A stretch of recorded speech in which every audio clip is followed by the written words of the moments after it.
Assalamualaikum warahmatullahi wabarakatuh. Perkenalkan, nama saya Okta Tiara. Saya dari kelas 4B. Saya di sini akan menceritakan ulang novel yang telah saya baca, yaitu novel yang berjudul Tiga Matahari di Bawah Langit Jakarta. Novel ini tuh menceritakan tentang kehidupan kehidupan 3 orang pemulung di Jakarta. Mereka masih remaja. Sejak kecil mereka sudah ada di jalanan.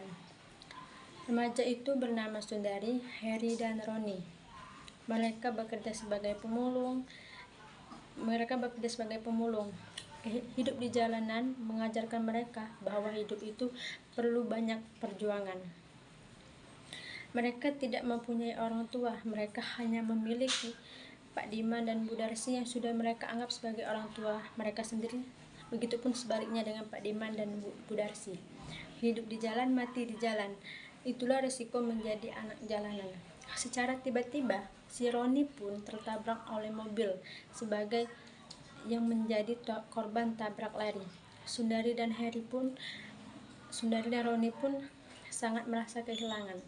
Walaupun hanya pemulung, mereka mempunyai cita-cita yang sangat tinggi.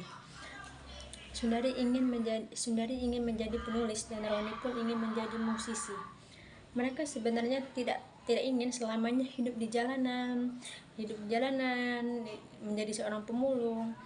Oleh karena itu mereka ikut belajar di sebuah tempat yang bernama Rumah Belajar. Meskipun pada akhirnya rumah belajar itu terbakar, tetapi mereka tidak pernah menyerah. Roni mencoba mengikuti audisi penyanyi, dan Sundari pun mulai berani mengikuti lomba cerpen. Tetapi pada akhirnya keduanya gagal. Dan mereka juga tidak pernah menyerah. Dibantu oleh Kak Santi, Sundari pun mencoba mengirim naskah novelnya yang berjudul Anak Matahari ke penerbit, dan tidak disangka diterima oleh sang penerbit itu, dan sekarang menjadi sukses dan ditanyakan menjadi film. Di balik kesuksesan Sundari pun, di sini Roni pun sudah banyak menciptakan sebuah lagu-lagu, dan terbitlah novel yang berjudul Tiga Matahari di Bawah Langit Jakarta. Sekian. Di sini saya akan menceritakan juga keterkaitan sosial penulis pada cerpen ini pada waktu si penulis membuatnya. Seorang penulis itu membuat novel ini itu pada sosial mereka waktu masih susah, hidup dengan kemiskinan, tanpa orang tua.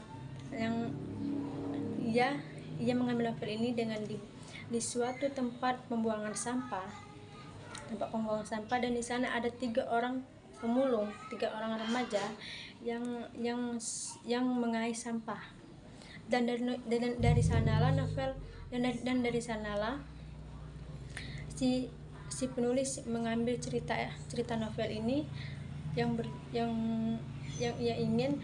ia nyatakan bagaimana sih kalau di balik tempat pembuangan sampah itu ada 3 orang remaja yang ingin menggapai cita-citanya.